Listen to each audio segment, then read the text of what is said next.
chez les Guinéens. Samba Biagui, ancien vice-président de l'Association nationale de la presse sportive, donne son point de vue par rapport au match qui opposera le Sénégal et la Guinée ce mardi au stade Charles-Konan Banny de Yamoussoukro.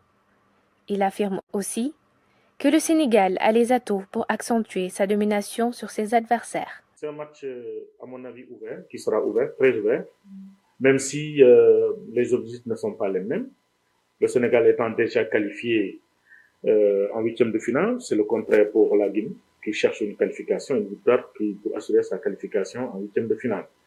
Maintenant, derrière, il y a un autre objectif pour le Sénégal, c'est d'assurer la première place, parce qu'elle est importante pour la suite de la compétition.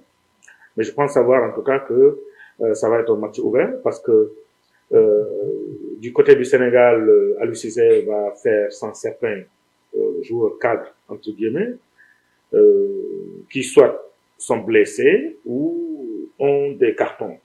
Donc ça veut dire qu'il va s'en passer de ces joueurs-là. Mais stratégiquement, pour la suite de la compétition, il va aussi se passer de certains joueurs. En tout cas, c'est ce que, en tout cas, beaucoup de gens comprennent et ce que moi je comprends. Et il va faire tourner l'équipe, en tout cas pour ce troisième match.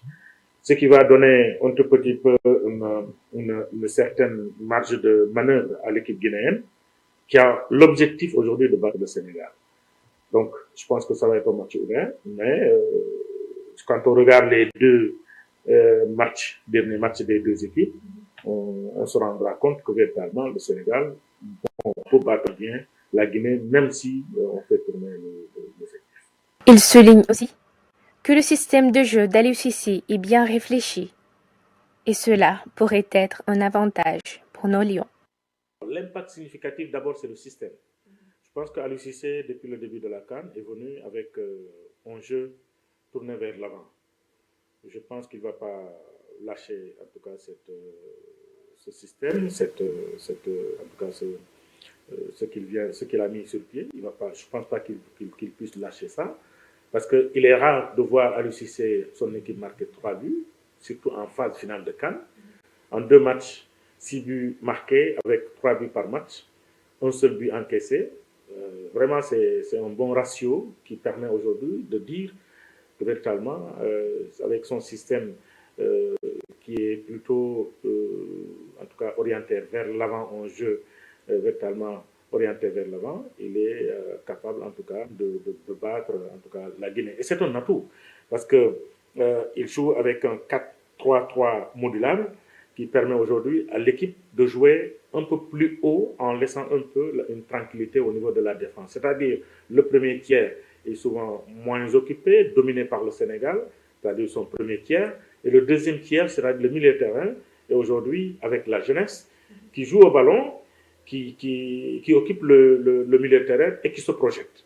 Ça, c'est très important. Il parle aussi de l'absence de la suspension du défenseur Abdou Diallo, qui ne sera pas de la partie face à la Guinée. Non, pas du tout. Vous savez déjà, Abdou Diallo, bon, il est bien dans son rôle, mais quand même, il a reçu beaucoup de critiques. Je pense qu'aujourd'hui, c'est